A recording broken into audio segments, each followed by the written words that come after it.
arbitrajes. Es que el CAIC está hoy aquí con nosotros. Y bueno, antes de iniciar me voy a permitir dar lectura a un extracto de la amplísima experiencia de nuestros expositores. En primer lugar, el licenciado Orlando Cabrera es licenciado en Derecho egresado de la Universidad de las Américas Puebla, con la distinción magna cum laude y la especialidad en Derecho Internacional. Complementó su educación en la Université de Montreal, en Canadá.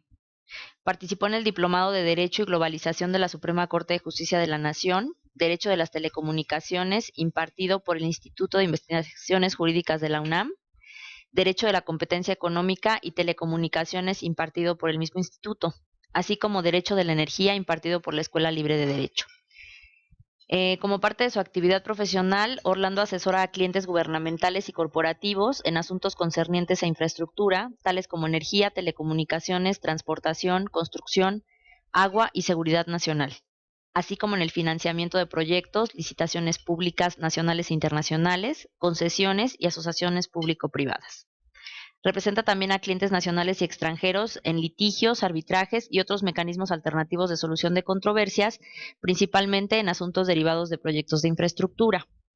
Ha publicado diversos artículos relacionados con petróleo, gas, contrataciones públicas, telecomunicaciones, arbitraje comercial y de inversión, y en diferentes revistas.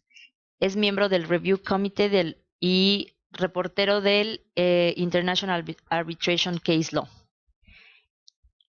así también de diversas instituciones arbitrales como el ICC Young Arbitrators Forum, el Young International Council for Commercial Arbitration, London Court of International Arbitration's Young International Arbitration Group, el Foro CAM de Jóvenes en Arbitraje, entre otras instituciones. Muchas gracias, Orlando. Por otra parte, el licenciado Bernardo Cortés es abogado por la Universidad Nacional Autónoma de México, cuenta con un diplomado en arbitraje comercial internacional por la Escuela Libre de Derecho y la Cámara de Comercio Internacional, así como un diplomado en impuestos internacionales por la Universidad Panamericana. Es experto en arbitraje de construcción, energía e impuestos internacionales. Ha actuado como abogado de parte en arbitrajes internacionales. Como parte de su experiencia laboral, ha formado parte de firmas de abogados a nivel internacional y fungió como secretario general del Centro de Arbitraje de la Industria de la Construcción, el CAIC, por varios años. Actualmente es asociado de la firma López Velarde, Jefte y Soria. Es autor de diversos artículos especializados sobre arbitraje, mecanismos alternativos de solución de controversias y contratación pública. Y finalmente el doctor Francisco González de Cosío, abogado por la Universidad Iberoamericana, tiene una maestría y doctorado por la Universidad de Chicago, grado de negocios y finanzas por la Universidad de Harvard. En 2006 fundó González de Cosío Abogados, una boutique especializada en negocios y disputas complejas. Representa a muchas empresas importantes de México y diversas transnacionales en sus negocios o problemas en México. Es además uno de los árbitros más activos en América Latina. Es autor de 8 libros sobre competencia económica y arbitraje, así como más de 200 artículos especializados sobre arbitraje. Ello incluye textos líderes mexicanos sobre arbitraje y sobre competencia. Imparte la Cátedra de Arbitraje y Competencia Económica en la Universidad Iberoamericana y en la Escuela Libre de Derecho. Le damos la más cordial bienvenida a los tres y le cedo la palabra. Muchas gracias.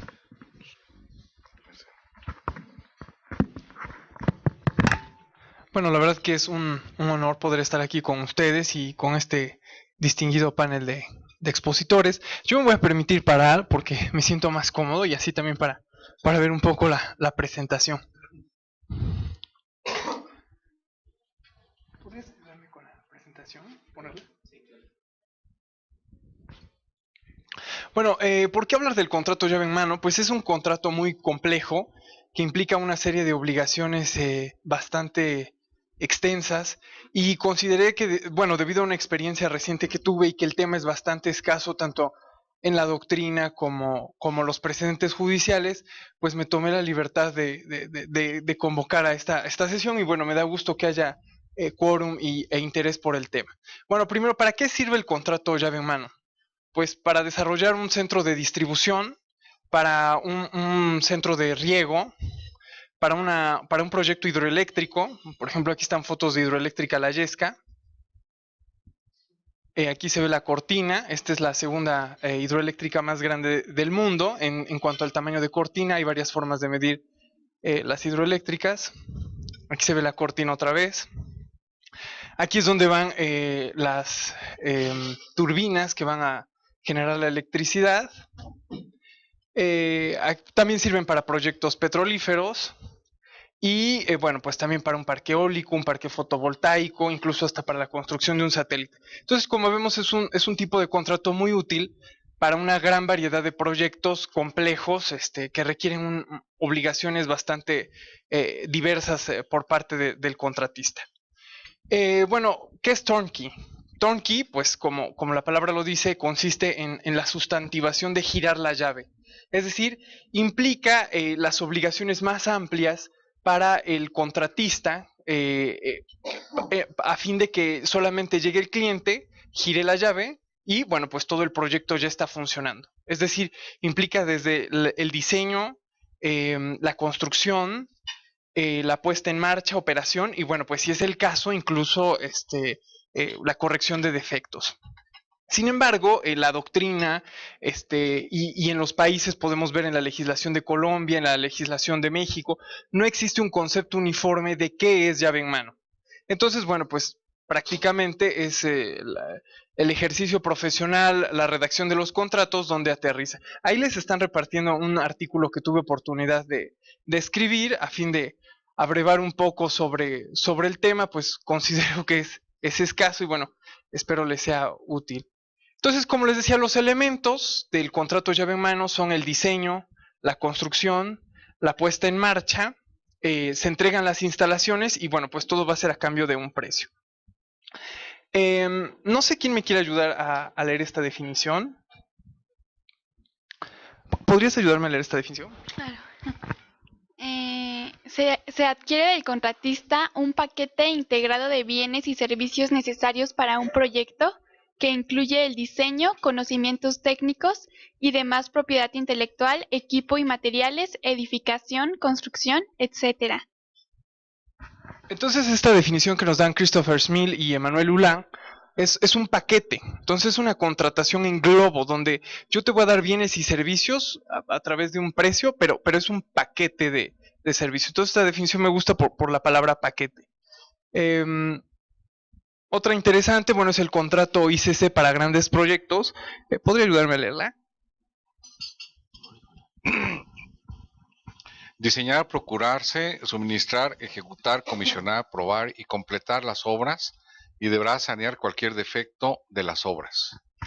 Entonces aquí empezamos a ver los elementos: diseño, procura de materiales, el suministro de los mismos, la ejecución, hacer las pruebas necesarias y completar las obras para que estén listas y se puedan sanear incluso los defectos.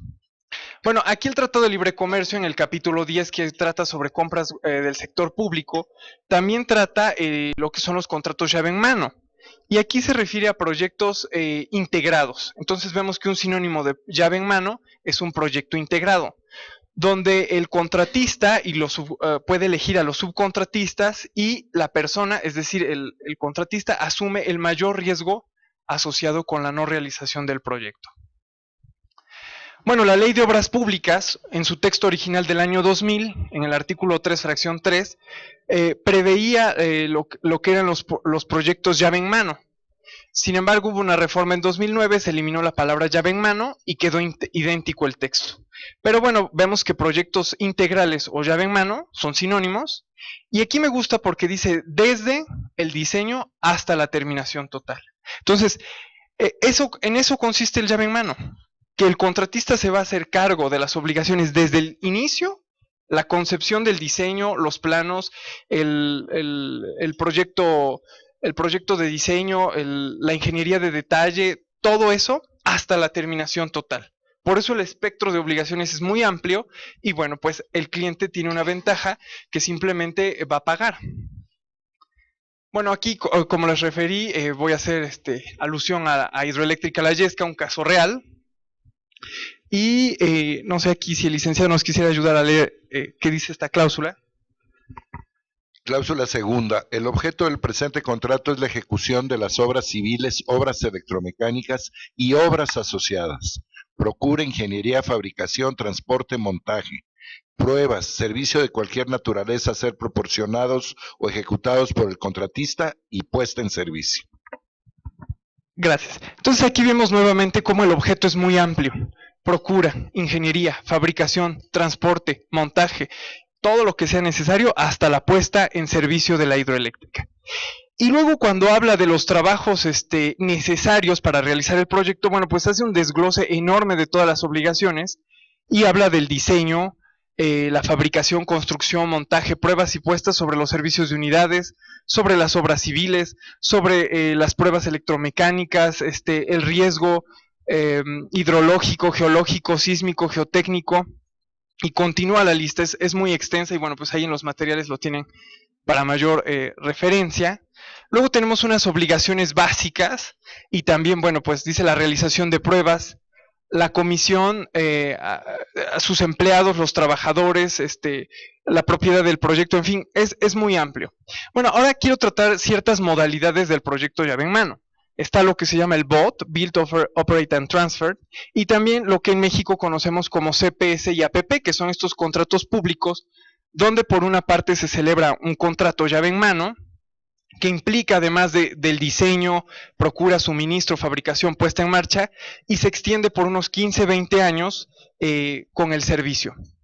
Y bueno, pues ahora están lo que son las asociaciones público-privadas, donde, bueno, pues terminan con la era de los CPS, pero bueno, también implican un contrato llave en mano. Vemos que se requiere con frecuencia de una empresa de propósito específico, y bueno, como les comentaba, pues también además del contrato llave en mano, está la concesión. La cláusula llave en mano. En derecho, digo, ¿quiénes de aquí son abogados? Digo, o no sé si también tengamos ingenieros, o ¿todos son abogados? Bueno, ¿quieres, perdón? Ah, perfecto, mejor, para ilustrar más el tema. Bueno, en derecho se nos enseñaba que hay obligaciones de medios y de resultados. Las obligaciones de medios, bueno, pues requieren un actuar con diligencia, con prudencia, dar nuestros mejores esfuerzos. Sin embargo, las obligaciones de resultados implican obtener algo específico, es decir, que la hidroeléctrica produzca tantos megawatts de energía eléctrica, que la planta de tratamiento de agua pueda tratar tantos litros por segundo. Esa es una obligación de resultados. El dar mis mejores esfuerzos, bueno, pues eso sería una obligación de medios. Entonces yo considero que es vital que en el objeto del contrato se estipule con claridad qué es lo que se pretende, cuántos litros de agua es lo que se pretende tratar en la planta, cuántos megawatts de energía se tienen que producir para que se considere que el proyecto ha sido exitoso en la realización. Entonces, en este sentido, definir concretamente el objeto del contrato nos va a permitir entender con mayor claridad cuál es el alcance de las obligaciones del contratista y, bueno, pues ahora vamos a ver lo que es la cláusula llave en mano. Entonces, nuevamente, si me pudieras ayudar a leer lo que es la cláusula llave en mano. Las obligaciones del contratista por virtud de este contrato deberán realizarse en una base llave en mano. Consecuentemente, todos los insumos de las obras, el equipo y la planta que no estén expresamente señalados en los documentos contractuales y las especificaciones, pero que se requieran para una erección, operación y mantenimiento apropiado, eficiente, estable y o seguro, el cumplimiento de las garantías del contratista y u otras obligaciones deberán ejecutarse por el contratista y serán consideradas como incluidas y cubiertas por el precio alzado, como si las mismas estuvieran expresamente estipuladas en el contrato. Gracias. Entonces aquí vemos, esta definición me gusta mucho porque dice, lo que no esté expresamente señalado, es decir, no importa que el contrato no diga que va una puerta aquí, pero si se entiende que es necesaria o que se requiere para una erección, operación y mantenimiento apropiado y eficiente y estable y seguro del cumplimiento del proyecto, no importa que aquí diga que va una puerta, se entiende que es necesaria para el eficiente funcionamiento del proyecto, entonces, bueno, pues debemos de entender que va esa puerta. Igualmente, por eso les decía que es importante definir el objeto del proyecto. Aquí vemos el modelo de ICC, que dice, una vez terminadas las obras deberán servir para el propósito para el cual estén previstas. Si es tratar tantos litros de agua, si es producir tantos megawatts de energía eléctrica, bueno, pues tenemos que ver si se requiere un cuarto de máquinas, tenemos que ver si se requiere cierta capacidad de turbinas para poder cumplir con este propósito que nos propusimos en el objeto del contrato. Ahora, no sé si me pudiera ayudar a leer la cláusula 14.2 del contrato ICC. El contratista, de conformidad con el contrato, deberá proveer toda superintendencia, mano de obra, maquinaria, materiales, equipo del contratista, trabajos temporales y cualquier cosa, ya sea de naturaleza temporal o permanente, que se requiera para tal diseño, provisión, ejecución, puesta en marcha, pruebas y terminación de los trabajos, así como para sanear cualquier defectos del mismo. Aquí me encanta esta porque dice cualquier cosa, es decir, todo lo que sea necesario para que los trabajos puedan funcionar, pueda existir o se pueda dar la puesta en operación y estén terminados. Entonces, bueno, pues vemos la importancia de estipular una cláusula llave en mano para saber hasta dónde va a ser el espectro de obligaciones. Y si tenemos cualquier cosa, pero obviamente, pues que sirva para los fines y propósitos del proyecto. Y finalmente, no sé si me pudiera ayudar a leer la cláusula del contrato de la Yesca. 4.2. Obligaciones implícitas. Las obligaciones del contratista en virtud del presente contrato incluirán todos los trabajos y/o reparaciones, incluyendo mano de obra y materiales que no estén explícitamente estipulados o descritos en el presente contrato, pero que puedan ser inferidos del alcance del contrato como necesarios o apropiados de conformidad con los estándares de la industria para la culminación satisfactoria del proyecto. Todos estos trabajos serán considerados obras dentro del alcance de las obligaciones del contratista bajo este contrato. Perfecto. Entonces, aquí me gusta mucho esta definición porque dice obligaciones implícitas.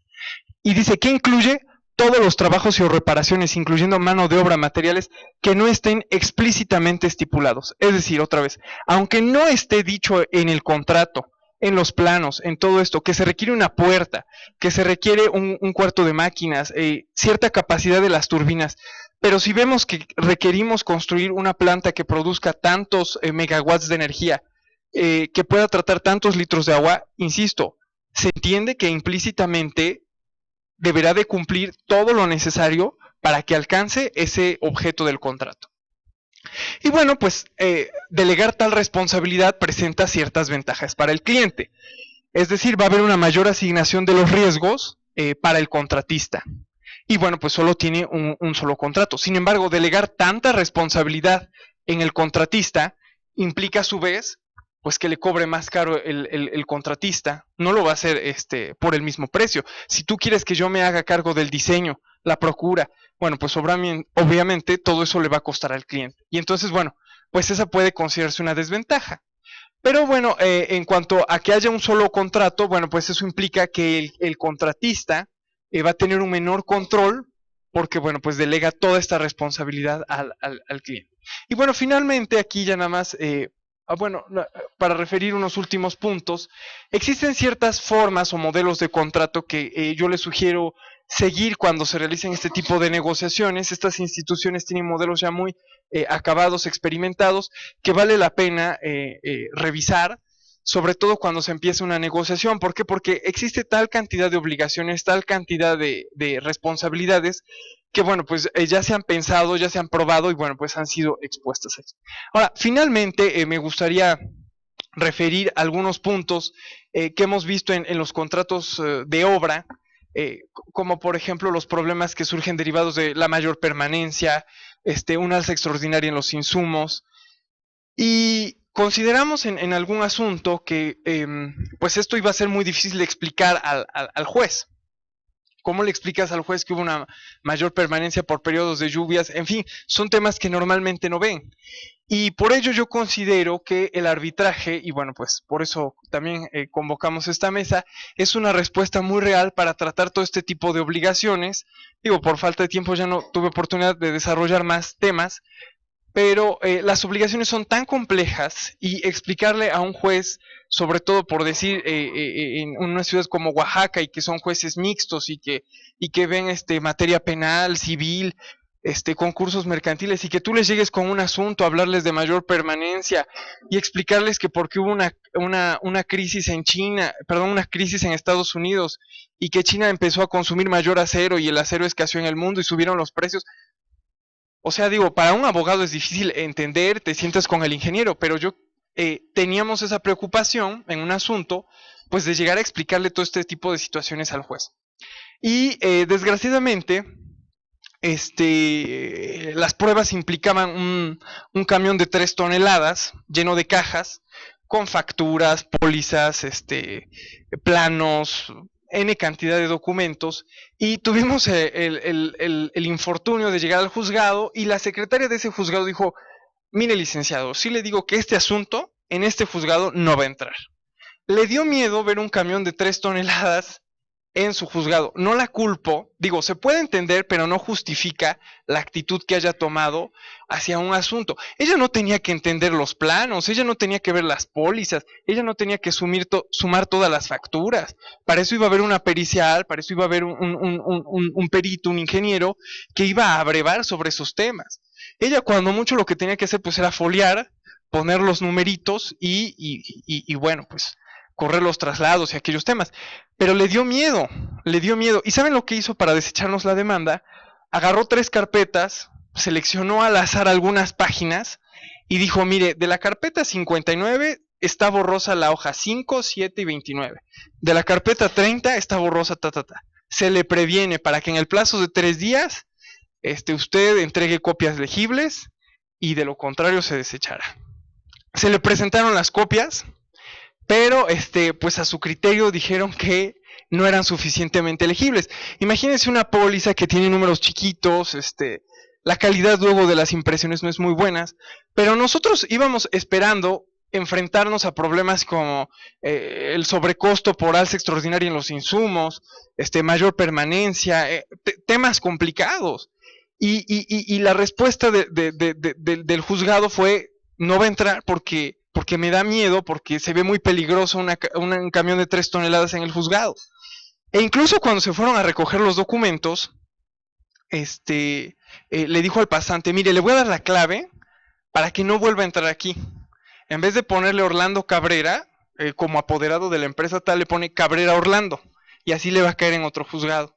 Porque sí le digo que este asunto de mi cuenta corre que no va a entrar aquí. Entonces, cuando tú tienes esas actitudes, antes de empezar el juicio, antes de empezar, este fue un contrato público, implicaba muchas partes, un banco público, un fideicomiso, en fin, era muy complejo, pero yo creo que la respuesta para solucionar este tipo de contratos tan complejos definitivamente es el arbitraje. Se pueden argumentar cosas en contra del arbitraje, que es caro, que cuesta, sí, puede ser, pero comparado con esto, que aún antes de empezar el juicio tengas un problema porque estaban borrosas unas hojas, de veras se me hace inaceptable.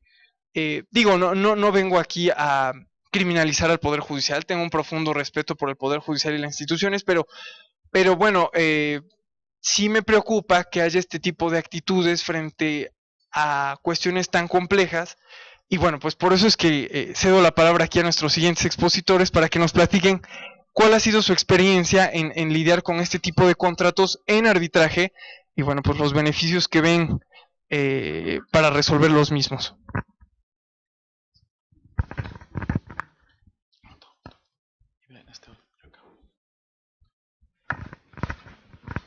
Bueno, pues buenos días a todos, muchas gracias. Orlando, me parece que lo dejaste muy claro cuál es la naturaleza del contrato y para qué sirve. Y qué bueno que abordaste el tema de solución de controversias. Yo también creo que el arbitraje es el mecanismo ideal para solucionar este tipo de contratos, pero quisiera yo enfocarme primero en un mecanismo preventivo y ver, pues, su opinión, la opinión del panel al respecto. Yo quisiera abordar el tema de los famosos dispute boards o los paneles de solución de controversias. ¿Qué tanto pueden ayudar a solucionar o prevenir una posible catástrofe como el camión de 3 toneladas que se fue presentado en el juzgado o que se presentaría, si no en el juzgado, ante la oficina de un árbitro, sí se pacta una cláusula por medio de la cual vas a tener un panel que va a ir acompañando a lo largo de la ejecución de la obra y va a resolver todos los desacuerdos, tanto técnicos como legales, que vayan surgiendo dentro de la misma. En caso de que consideren que es lo correcto, yo considero que sí puede ahorrar muchos costos. Muchas veces se ve como el incluir un panel de expertos que esté resolviendo y que estudie el caso y demás, muchas veces se ve como un costo, pero yo creo que es como dice Francisco, es un costo mal entendido. Más bien es un ahorro. Si tienes este panel que te puede ir dilucidando todas las controversias que van surgiendo día a día, vas a evitar que al final del contrato pues, haya una cascada, una acumulación de casos y controversias que pues devendrá en el camión de 3 toneladas con pruebas y demás. Pero bueno, me interesaría saber su opinión y en su caso, qué tipo de panel conviene. Si conviene tener un panel de recomendaciones, un panel de decisiones, cuyas decisiones son obligatorias y la naturaleza de las mismas. Bajo esto, también quisiera retomar un tema que tocaste, los modelos de contrato. En México, los modelos de contrato no son utilizados para las obras de infraestructura que se están desarrollando y eso genera también un gran problema porque las dependencias son quienes están, digamos que redactando los contratos, o sea, como lo van viendo, siendo que tienen unas herramientas que son bastante útiles como los de FIDIC, que ya que contemplan todo lo que se tiene que regular y cómo lo quieres, y únicamente lo tienes que adaptar al caso concreto. Entonces también me gustaría conocer su opinión sobre cómo o si es conveniente que México empiece a adoptar modelos de contrato, utilizar modelos de contrato para el desarrollo de sus obras de infraestructura. Finalmente, bueno, ya enfocándonos un poco al arbitraje y a la experiencia del CAIC, el reglamento de arbitraje del CAIC está diseñado para este tipo de casos y este tipo de contratos. En la parte final del reglamento hay un apartado, un arbitraje que le llamamos especial, que es sobre arbitrajes complejos. Y está diseñado para tal efecto. ¿Qué diferencia tiene un arbitraje complejo de un arbitraje tradicional? Pues varias cuestiones. En primer lugar, los árbitros pueden elaborar previo a la audiencia de las partes un documento técnico en el cual van a poder señalarle a las partes sobre qué quieren cuáles puntos quieren que aborden durante la audiencia, los cuales pues normalmente van a ser de carácter técnico. También se prevé el retiro y deliberación previa de los árbitros y finalmente, después de la audiencia, se prevé que los árbitros puedan solicitar a las partes que sus alegatos sean presentados que cubran determinados puntos clave de la controversia. Y ya para terminar mi intervención, más bien me gustaría también conocer su experiencia y poner estos puntos sobre la mesa. Quisiera tocar el tema de la ley, la iniciativa de la nueva ley de obra pública, que entiendo que no toca nada del contrato llave en mano. Mi pregunta es si tanto ustedes como los presentes consideran que debe ser regulado este contrato como tal dentro de la nueva ley o simplemente dejarlo como está, como la definición que mencionaba de los famosos proyectos integrales, y dejar al arbitrio de los contratos que se regule el contrato de la forma en que la dependencia lo considere conveniente. Muchas gracias.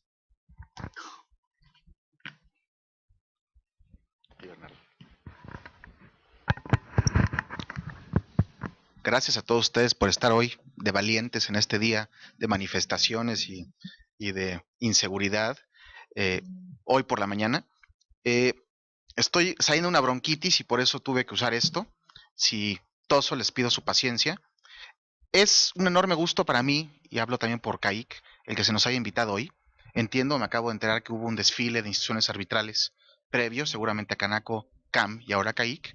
Y quisiera empezar por ese tema para explicar qué es CAIC, cuál es la experiencia en este tema, qué es lo que está haciendo y por qué se creó, cuál es la visión y filosofía detrás de esta institución. quiero empezar también por decir algo que le digo mucho a mis clientes cuando dicen, bueno, ¿qué hago? 3 instituciones arbitrales, que no son muchas para México, y eso puede o no ser cierto. Pero yo les digo que tienen un problema bonito a los clientes, y es que tienen 3 instituciones serias, con buenos reglamentos, con gente decente atrás, que sabe de arbitraje y que va a aplicar correctamente su reglamento para dirimir su controversia. De hecho, existen varios casos en los cuales yo no recomiendo utilizar CAIC, porque como es un cliente mío, yo no quiero que alguien lo interprete en forma distinta y que sienta que hay una ventaja. Como ustedes saben, cuando uno escoge una institución arbitral y respectivamente de quién lo preside o quién forme parte de los órganos decisorios, es el tribunal arbitral quien decidirá y por ende no debe haber ningún problema. Pero con ese antecedente, repito el agradecimiento que se nos abra esta oportunidad para hablar y les platico de CAIC hablando de un qué, un por qué y un para qué. Esa es la estructura que me gustaría que tuviera estos siguientes 19 minutos que entiendo que tengo para que Janet no me regañe. ¿Qué ha sucedido? CAIC cumple pronto 4 años de existir. Y CAIC fue la cúspide de muchos esfuerzos que la Cámara Mexicana de la Industria de la Construcción empezó hace como 7, 8 años para utilizar el arbitraje porque se percató, y si aquí hay constructoras van a probablemente dar eco de lo que voy a decir, que los enormes problemas que se viven en la industria de la construcción, una industria clave, una industria sensible e importante para el desarrollo económico, pueden ser bien atendidos con el arbitraje. No digo que todos, esos son instrumentos distintos, pero como vimos con la plática de Orlando, el Poder Judicial, que es ideal para ciertos casos, no es ideal para las controversias de construcción. Puso un ejemplo de por qué no es ideal, pero hay muchos. Y no es que haya menos o más talento en el Poder Judicial, hay muy buenos jueces y hay también malos jueces. Y esa situación y el hecho de que la gente que litiga correctamente no puede escoger su juez, hace que eso genere riesgo. Si ustedes son parte de una obra o tienen una constructora o tienen un negocio que tiene un problema delicado, el canalizarlo al Poder Judicial puede generar la preocupación de si se le va a dedicar el tiempo que ustedes creen que es el correcto a su problema, especialmente cuando su problema es como el que platicaba Orlando, que son 3 toneladas de documentos o que requiere pericia o que requiere simplemente tiempo para ponderar cada punto. Tengo un caso ahorita que son 72 puntos distintos que hay que discutir y resolver, y cada uno es muchas pruebas, muchos documentos, muchas periciales para cada tema. Eso ese es un ejemplo de por qué el arbitraje es ideal para la industria o para los problemas de la industria de la construcción. De hecho, postulo que es el arbitraje en materia de construcción es una especialidad dentro de una especialidad dentro de una especialidad. Hay gente que sabe derecho y que no sabe arbitraje, hay gente que sabe derecho y arbitraje y no sabe o no tiene el modus operandi y esa pericia derivada de los problemas muy particulares que se viven en la industria de construcción. Y es para eso que creo que el instrumento del arbitraje es ideal. Si uno tiene un problema, Bernardo y yo, cuando estaba Bernardo de secretario general de CAIC, poníamos un ejemplo, por ejemplo, de metales, tiene un problema de metales. Y el caso que estoy mencionando, 72 puntos a decidir, unos de ellos son totalmente técnicos. En esos temas, canalizarlo al Poder Judicial no es lo mejor. Lo mejor es presentar periciales sofisticadas, hablar con una persona sensible a las peculiaridades de este tipo de problemas y persuadirlo, argumentar correctamente ante él. Y es por eso que con este antecedente, CEMIC hace como 7 años, un poco más, empezó a dar cuenta que para cierto tipo de problemas el arbitraje era ideal. Y empezó una campaña de aprendizaje y de difusión. Y tuve la suerte que me eligieran a mí para eso. Y esta campaña involucró pláticas en todo el país, y créanme que se fue a todo el país, a todas las esquinas de la economía mexicana, a explicar cómo el arbitraje puede ser idóneo para ese tipo de controversias. Algo que aprendí de esa campaña de pláticas en todo el país es que tenemos un enorme talento del cual debemos estar orgullosos en México sobre temas de construcción, pericia, que está diseminada en el país, y que una de las cosas que ha hecho CAIC desde que se creó es capitalizar, juntar esta pericia, decimos de broma, de actuar de celestinos, para que si tenemos un experto en Chihuahua sobre metales o un experto en Cancún sobre construcción sobre arena, si tenemos otro en Tamaulipas, en fin, toda esta pericia se ha ido juntando y hay una base de datos de miles de peritos que hay en el país, miles, con pericia particular. Y esta ha sido una de las áreas de más éxito que ha tenido CAIC. En un momento abordo sobre esto, pero eso es uno de los muchos pasos que se han dado. El esfuerzo no solo involucró difundir en todo el país, sino también CEMIC mismo a aprender de cómo funciona el arbitraje. Al ver cómo funcionaba, hizo una reestructura total de su situación interna con respecto al arbitraje. Solía tener en sus estatutos CEMIC la típica disposición de que arbitraje, yo soy árbitro. Entonces, si un afiliado tenía un problema, pues acudía a CEMIC y CEMIC era el árbitro, por eso despertaba la gran duda de, bueno, ¿qué pasa si el problema es con CEMIC?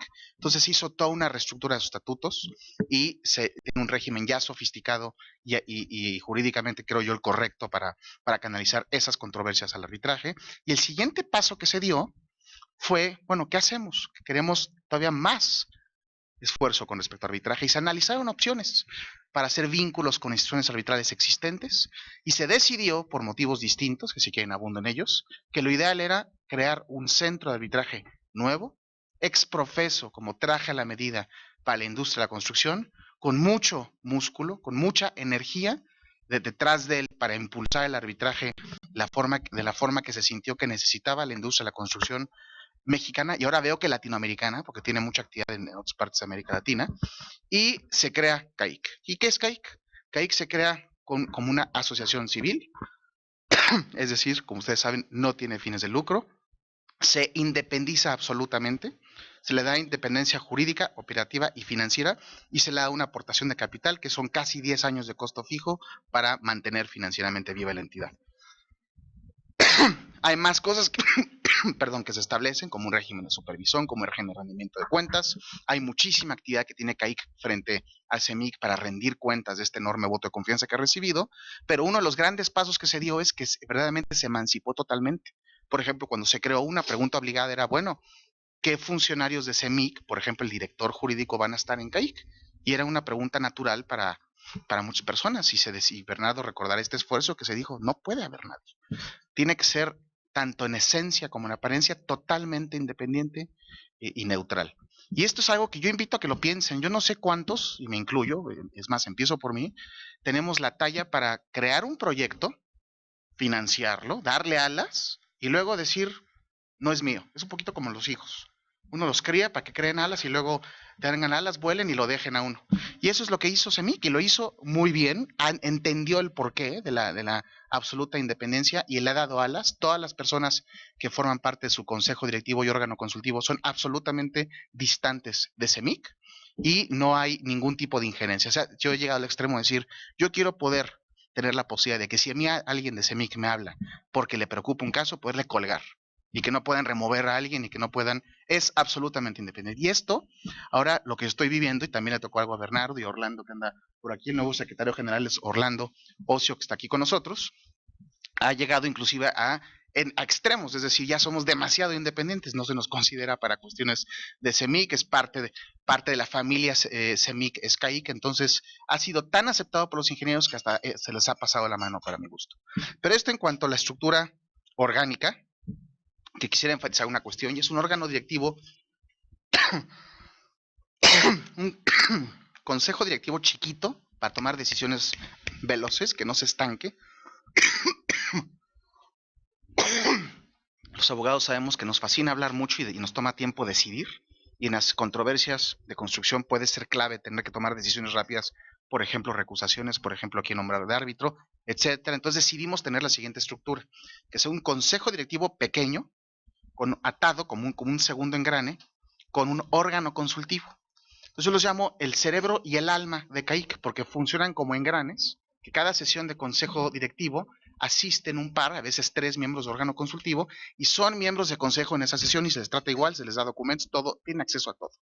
Y no me dejaba mentir Bernardo, pero inclusive están mayoriteado a su presidente. Y se acepta. Eso es lo que significa una democracia, y aunque haya diferencias de opinión, será la mayoría en caso por caso que va decidiendo.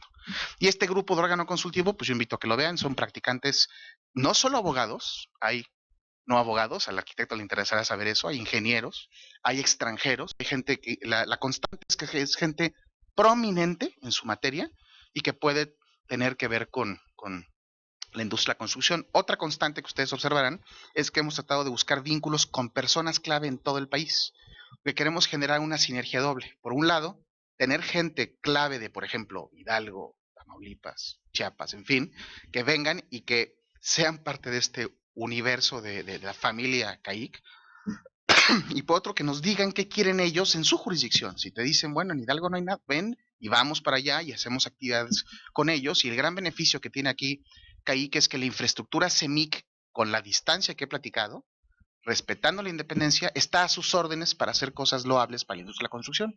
CEMIC tiene 42 delegaciones en el país.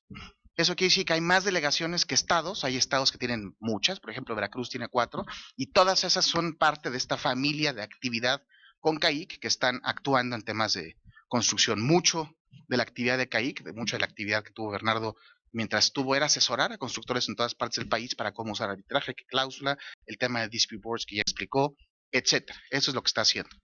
Ese es el qué, el por qué, la filosofía de CAIC. CAIC descansa en una ideal y en una idea. El ideal es que las obras de infraestructura son clave para nuestro progreso económico. Y aquí quiero dar eco a su lema cuando empezamos. El lema de la NADE es técnica y derecho unidos para el progreso. Y su logo me gustó mucho, los engranes con la Temis, la balanza de la justicia. Y yo creo que hay una sintonía entre ese ideal que tiene la NADE y el de CAIC. Y es progreso vía desarrollo económico, vía obras de infraestructura. Y las obras de infraestructura en nuestro país, por motivos distintos, que ustedes conocen muy bien, adolecen de un problema muy grave, y es los problemas jurídicos. Con frecuencia digo que los problemas jurídicos son las termitas de las obras de infraestructura, y es siguiendo ese ideal que se crea, esa es la idea, CAIC. La idea es el arbitraje y los demás mecanismos alternativos de solución de controversias son ideales para abordar esas termitas. ¿Y cuáles son? ¿Qué ha hecho CAIC en ese contexto?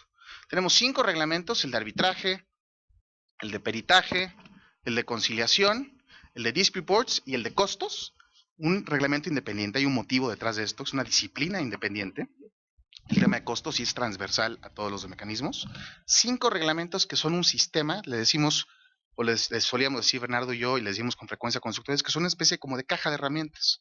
Así como para clavar un clavo se necesita un martillo, y para armar algo se necesita un desarmador, y para cortar se necesita un serrucho, etcétera, y utilizar las herramientas en forma distinta tendrá por efecto que no puedes cortar un árbol con un martillo y no puedes desarmar con un bisturí y viceversa. Pues lo mismo pasa con las herramientas jurídicas. Si uno utiliza mal las herramientas, el problema será que no funcionarán, algo muy frecuentemente visto en nuestro país, y la culpa no es de la herramienta, sino del usuario de la herramienta. Y es esa idea la que ha inspirado la difusión de CEMIC y luego CAIC, y la forma en que se implementaron estos reglamentos es que se tomó un año para analizar todos los mejores reglamentos del mundo. Nos inspiramos en uno que acaba de ser concluido de la UNCITRAL, entonces tiene un sabor muy ad hoc, muy poco intervencionista de consejo frente al reglamento, y se adoptaron una serie de medidas que aprendimos que eran inteligentes, como lo que ha hecho el Tribunal Arbitral de Deporte en Suiza, lo que ha hecho la OMPI con respecto a secretos industriales, etcétera, etcétera, etcétera.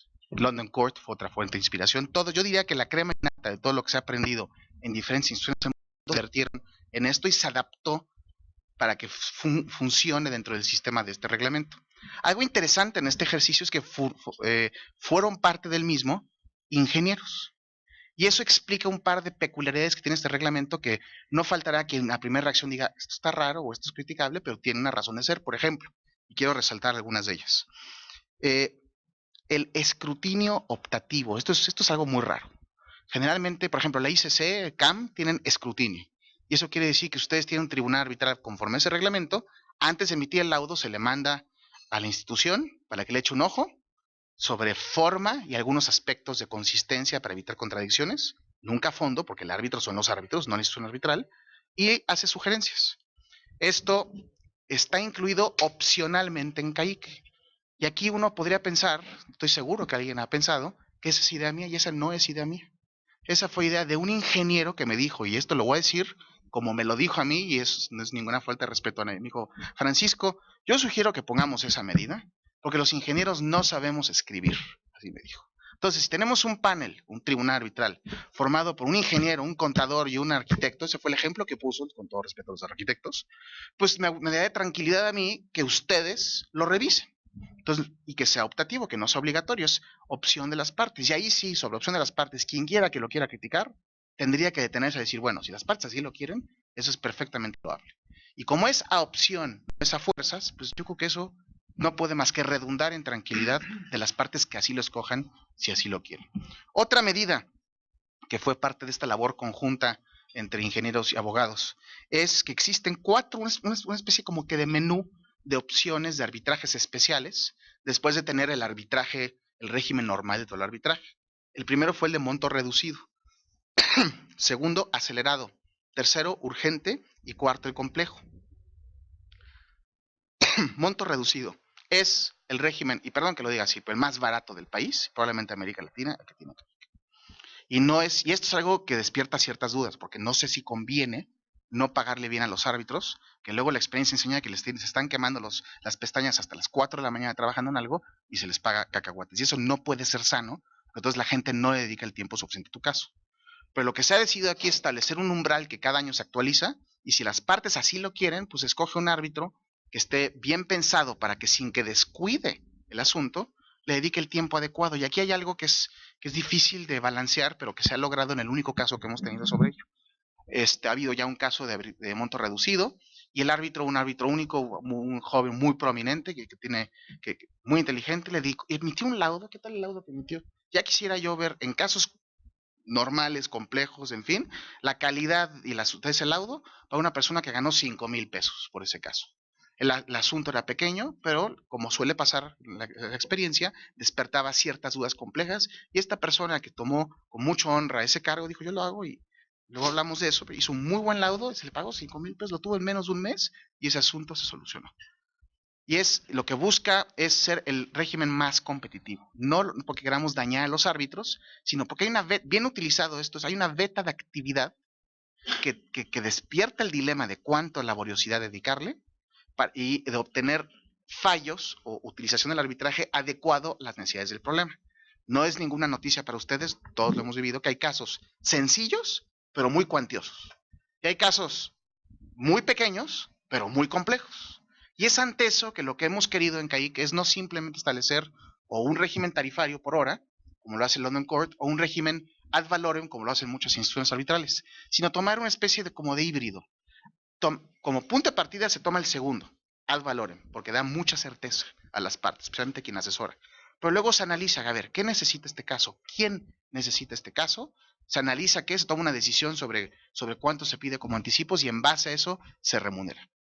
Este es el régimen que se ha seguido en todos, y en monto reducido es lo que se busca es laudos rápidos con una motivación esbelta y que permita ser emitido en poco tiempo. Tenemos luego el acelerado, fast track lo llama la ICC. Se pueden pactar plazos más rápidos, se contemplan supletoriamente plazos veloces, máximo 3 meses del laudo. Todo siempre a posibilidad de CAIC, de que lo pueda modificar para cualquier eventualidad que pueda suceder, que con mucha frecuencia sucede. Luego tenemos el urgente, para casos verdaderamente urgentes, y se ha establecido un régimen y una infraestructura atrás para cómo implementar esto, y el árbitro de urgencia, que lo que tenemos pensado para cómo actuar es, en el momento que surja, que no ha habido ningún caso de esto, tenemos, por ejemplo, una lista de árbitros muy bien pensados, con celular, con todo, les decimos, no te preocupes, confidencial, pero si tú aceptas ser este tipo de persona que está en esta lista, te podemos hablar un sábado o un domingo y ver si ya no hay conflictos, si tomas el caso, y que actúes con velocidad. Es un régimen, está así pensado, está así implementado, y está todo listo para que se actúe de inmediato para eso, en caso de que las partes así lo necesiten. Y luego está el caso complejo, que Bernardo ya adelantó, o el tipo de arbitraje complejo, ya adelantó algunas ideas. Ahí lo que se hizo fue aprender también de la experiencia internacional derivada de casos de construcción de obras de infraestructura complejos, y adoptar en el reglamento ciertas cosas que son útiles, porque la experiencia enseña que si están ahí, el árbitro puede ser más proclive a utilizarlas. Sí, no es necesario que estén ahí, el árbitro puede motu propio hacerlas, pero el que estén como una opción ayuda a que las personas, todos tenemos diferentes niveles de conocimiento de arbitraje. Entonces ya platicó Bernardo del read retreat, la posibilidad de que uno tenga una predeliberación. Eso en mi experiencia es muy, muy sano, porque, por ejemplo, lo veo mucho en deportivo, es una práctica, es una regla no escrita, que todo árbitro deportivo, un día antes de la audiencia, tiene una predeliberación con su tribunal.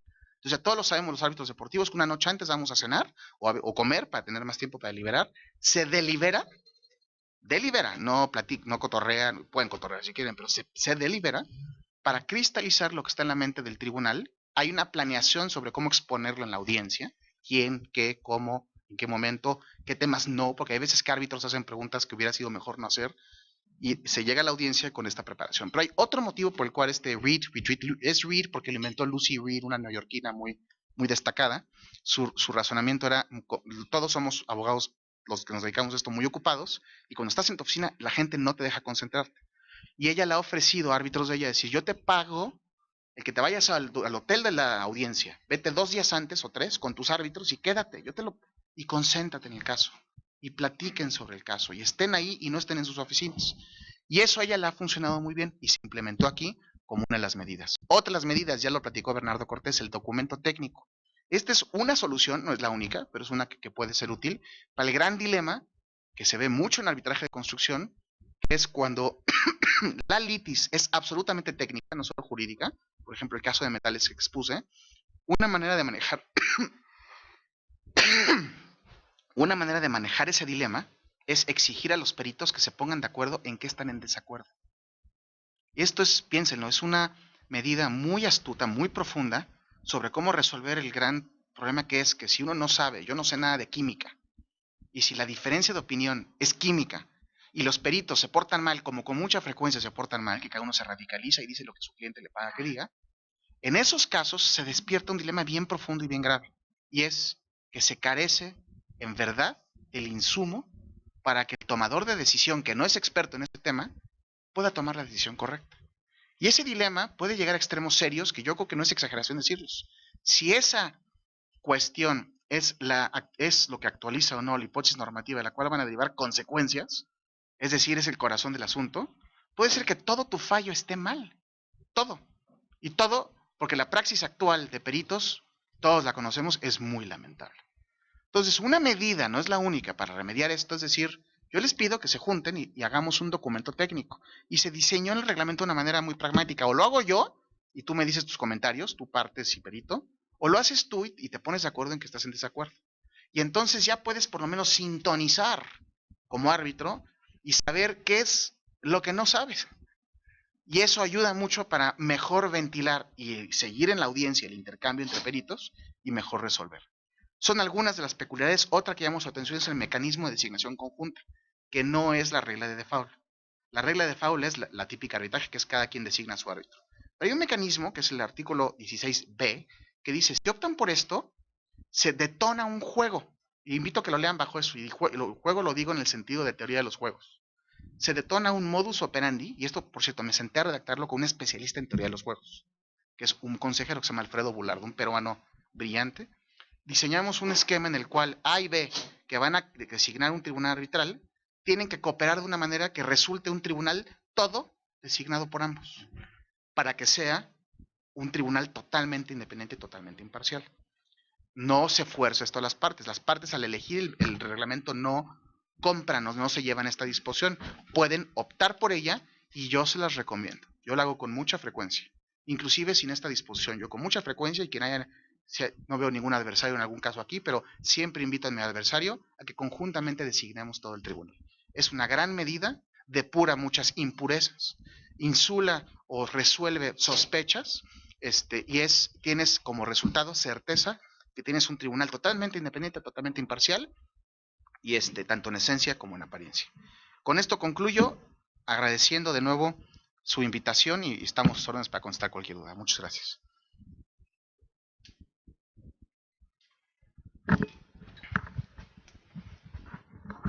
Bueno, pues muchas gracias a los 3 expositores. Antes de darles un caluroso aplauso por sus exposiciones, me gustaría saber si alguien tiene alguna duda o algún comentario respecto a lo que aquí se platicó,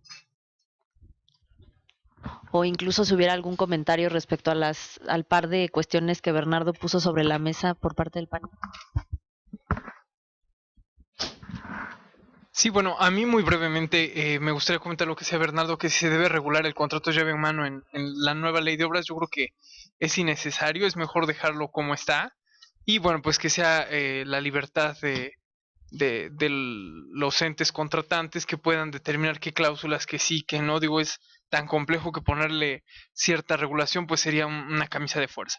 Y por otra parte, en el Dispute Board, bueno, pues si bien, digo, yo no he tenido oportunidad de participar, las personas que han estado en Dispute Boards hablan maravillas, parece que lo son.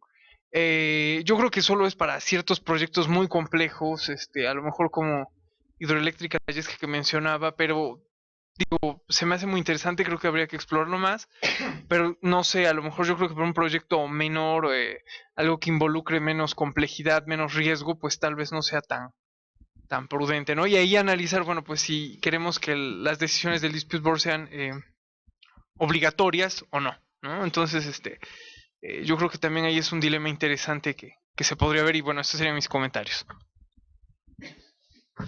Comentario para ver qué opinan, siguiendo la invitación de Janet y de Bernardo, sobre regular o no regular. En mi opinión, tenemos una pésima práctica de contratos de adhesión en obras de infraestructura, en obras públicas. Suelen ser contratos no solo asimétricos, sino con mucha frecuencia leoninos, con mucha frecuencia, como no toman la postura del contratista en un tema que puede ser complejo, son parcos u omisos en temas complejos, y muchos contratistas, dado el régimen de licitación, lo que hacen es decir, pues a ver cómo lo hago, me lo saco, y luego, pues a ver cómo saco el problema adelante, o a ver cómo vía un sobrecosto, un imprevisto, sumo o logro la diferencia. Y yo creo que la pregunta que hace Bernardo es muy profunda, porque invita a una reflexión y es, me pregunto si no debemos adoptar en México los contratos FIDIC, empezarlos a utilizar. Los contratos, como regla que vemos de adhesión de los entes públicos, son muy malos. Y en cambio los FIDIC son internacionalmente reconocidos, elaborados por especialistas con el objetivo de ser bastante equilibrados. Quien haya tenido casos con contratos FIDIC sabe que son contratos equilibrados. Inclusive en los temas complejos, por ejemplo, recuerdo hace un caso que acabé hace poco, el tema discutía la fórmula polinómica para un tema de la variación de costos en el insumo más importante de una controversia. Quien entiende esa fórmula, que se ve muy compleja, pero está muy fácil, es simplemente escoges qué varía, qué no varía, y la variación, la fórmula te dice cuánto subes y cuánto no. Y es una gran idea, porque eso lo que hace es despejar matemáticamente dos tensiones. Y es, por un lado, el deseo del contratista de que teniendo certeza, no vaya a haber un movimiento y que sea de una variable y que sea aprovechado por el contratista para, pues, encajarse. Y por otro lado del contratista, que digan, si hay una variable, por ejemplo, sube el precio del cemento, que no se coma mi ganancia. Son dos puntos en sí válidos, cuya aplicación genera otros problemas. La respuesta en ese contrato es una fórmula perfectamente objetiva, ecuánime, equilibrada, y que los abogados, yo creo que como vemos la formulota, nos espantamos, no la usamos. Por ejemplo, sé que en el canal de Panamá usaron el contrato FIDIC y le quitaron la fórmula polinómica. Y cuando le pregunté a quien lo redactó, ¿por qué la quitaste?, me dio una explicación que me di cuenta respetuosamente que no entendió la fórmula polinómica, porque lo que él quiso hacer vía cláusula es lo mismo que logra la fórmula. Y ya que ves la cláusula, no lo logra. Genera los mismos problemas que acabo de apuntar. No sé qué tenemos los abogados que no queremos admitir que no sabemos ciertas cosas, como ingeniería, como arquitectura, como etcétera, y preferimos regular como los contratos que tenemos con los públicos y hacer caso omiso sobre esta opción. FIDIC es imparcial, FIDIC es neutral, FIDIC regula de una manera, yo diría hasta muy matemática, tienen un sabor muy premisa mayor, premisa menor, conclusión, y además otro factor, y es que todo el mundo los usa menos México. Y entonces han generado un bagaje interpretativo mundial que ustedes podrían, si lo usan ahorita para una obra como la que señalaba Orlando, usan el contrato FIDIC turnkey, y es válido que digan, en el caso tal de Dubái, esto se interpretó de esta manera, y eso es jurisprudencia que está disponible y es gratuita, o sea, no es algo que cuesta. Y lo argumentas ante tu tribunal arbitral o tu dispute board. Entonces, todo eso es algo que nos estamos perdiendo en México, que es, yo creo, una mala praxis y que es la semilla de muchos problemas con respecto a regular. Con respecto a dispute boards, definitivamente tiene razón Orlando en que los asuntos grandes pueden justificar un dispute board. Mi duda es hasta qué punto de medianos para arriba pueden justificar. Como tú puedes llegar a acuerdo con tus panelistas sobre remuneración, la verdad es que puedes ajustar el dispute board a casi cualquier tipo de controversia, porque según el sapo va a ser la pedrada. Y si, por ejemplo, tomas un régimen horario del tiempo que se use de ellos, pues la conclusión es que sirve para todo, porque si tienes una obra chica que no lo requiere, pues nada más no lo usas. Y sobre las obras chicas, yo actualmente estoy construyendo una casa y qué bárbaro la cantidad de imprevistos que surgen. Yo pienso ahora que debí haber usado un dispute board para esa casa.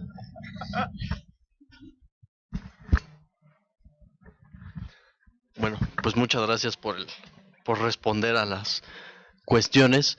En la cuestión de, sí, pues quería hacer, en la cuestión de obra, de la ley de obra pública, concuerdo contigo, Orlando. No creo que sea necesario regular el contrato ya en mano. Lo que sí considero necesario, eh, pues, hacer algo es sobre cómo viene el arbitraje. Sigue viniendo con la famosa inarbitrabilidad de la rescisión administrativa y de la terminación anticipada. Eh, y tuve la oportunidad de estar en el evento en el que la presidencia anunció la iniciativa y platicando con un funcionario, le pregunté, oye, ¿por qué no pues quitar esta disposición que tanto daño ha hecho tanto al arbitraje y que tanto ha complicado los contratos?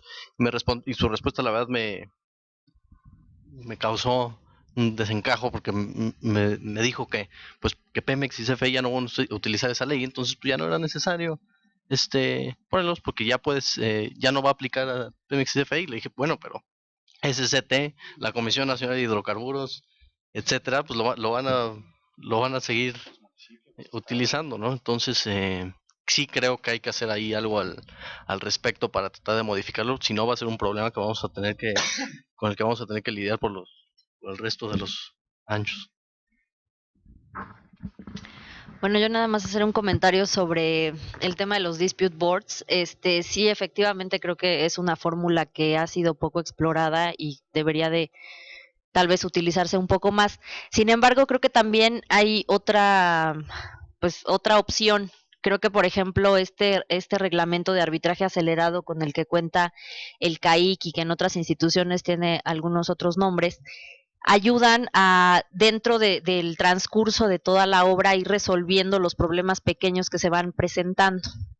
De esta manera lo que se va haciendo es un poco pues ir sanando la vida del contrato y no esperar a que al final del contrato venga un cúmulo de controversias que implican costos altísimos para las partes y ya meter eso a un arbitraje, el ir llevando pues estos arbitrajes pequeñitos en el camino, ¿no? Y tiene la ventaja además de que pueden tener resoluciones que sean definitivas y que las partes pues ya con eso ya hayan dejado completamente resuelto ese problema. Digo, habrá que ver, obviamente, para qué casos puede utilizarse y para cuáles no, pero creo que es una opción que puede resultar bastante viable.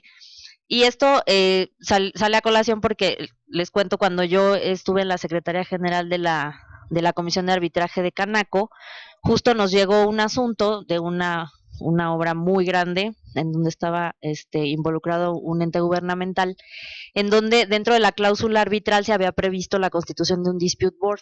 Sin embargo, el dispute board nunca se constituyó, vino la controversia y entonces pues no sabían cómo ahora solucionarlo, no podían ir directamente al arbitraje porque necesitaban una resolución previa del dispute board que nunca se constituyó, y pues ya constituirlo al momento de que ya la controversia había surgido pues resultaba un poco un sinsentido, habría que hacer una inversión en ese momento que pues ya no iba a ayudar a solucionar la controversia. Sin embargo, pues tenía que hacerse porque de otra manera, pues la cláusula de arbitraje o la otra parte podía reclamar que no se había agotado ese paso previo, ¿no?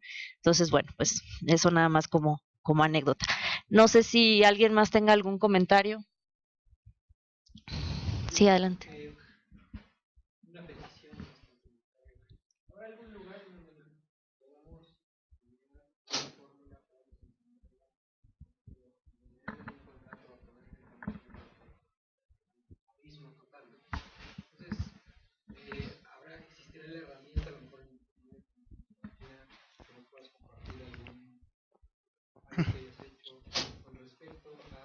Poder entender esta cláusula, porque verdaderamente yo como abogado, si yo no entiendo algo, creo que no lo voy a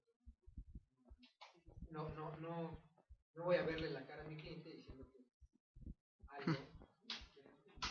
¿Te refieres a la fórmula polinómica?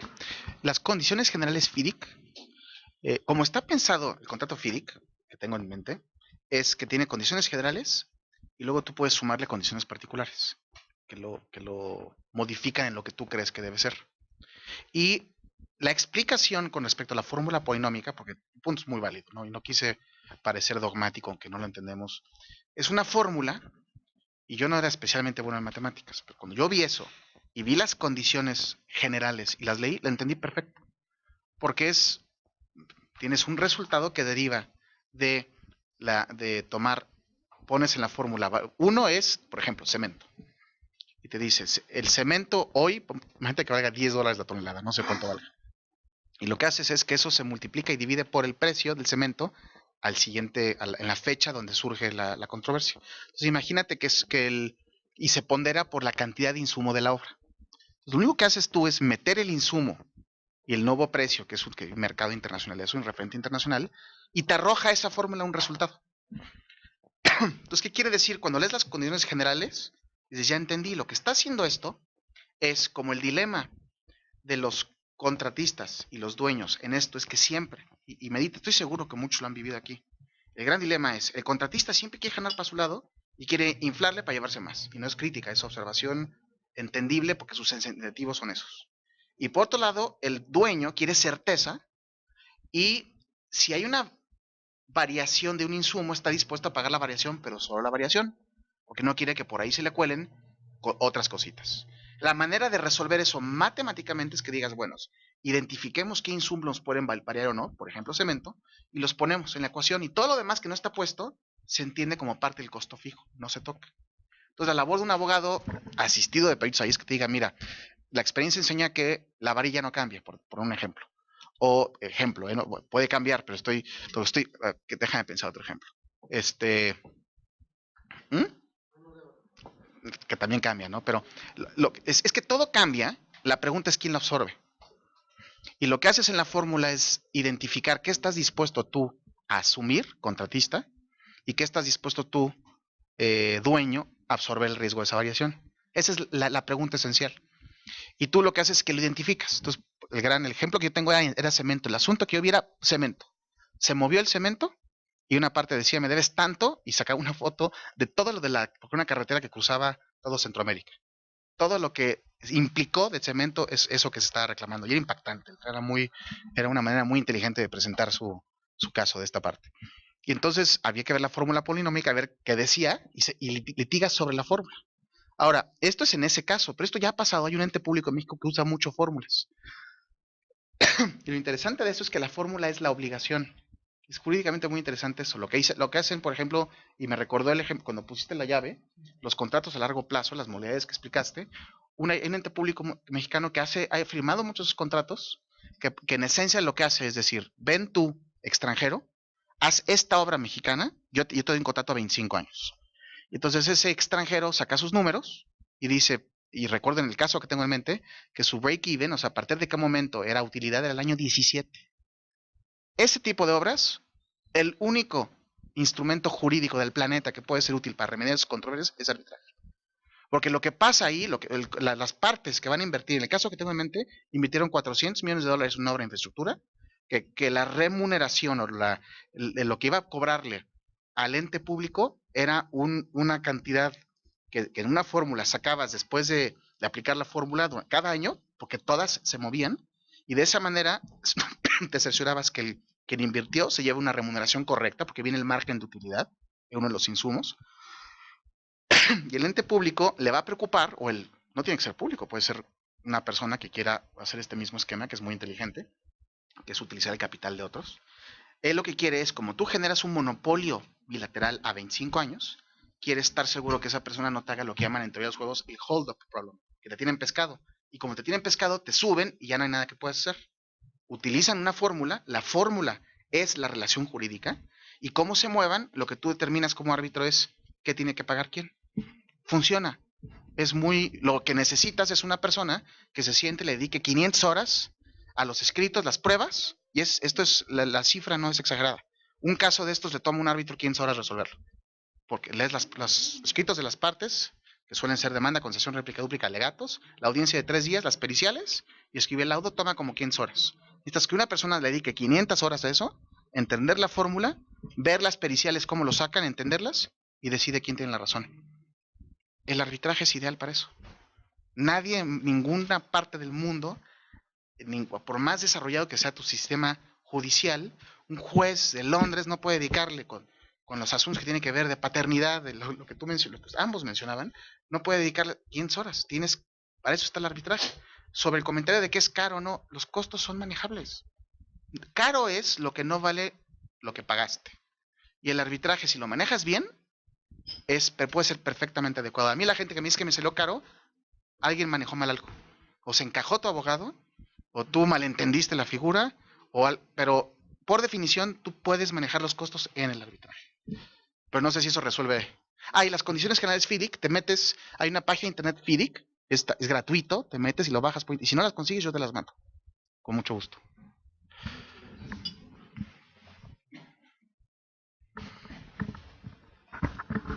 ¿Algún otro comentario?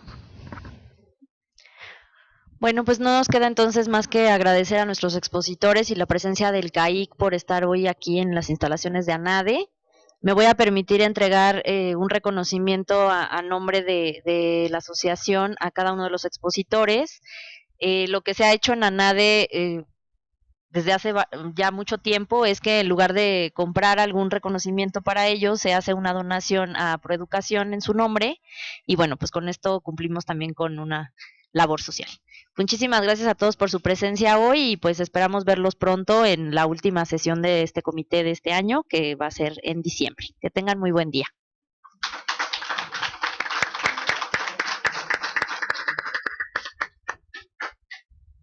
A ver, les entrego. Este es de Francisco. Sí, la verdad que sí. Es algo más.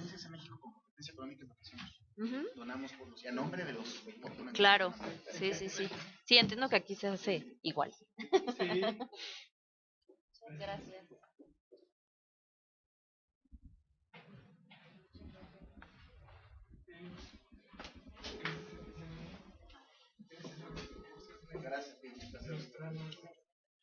Bueno, pues en la foto de los gracias.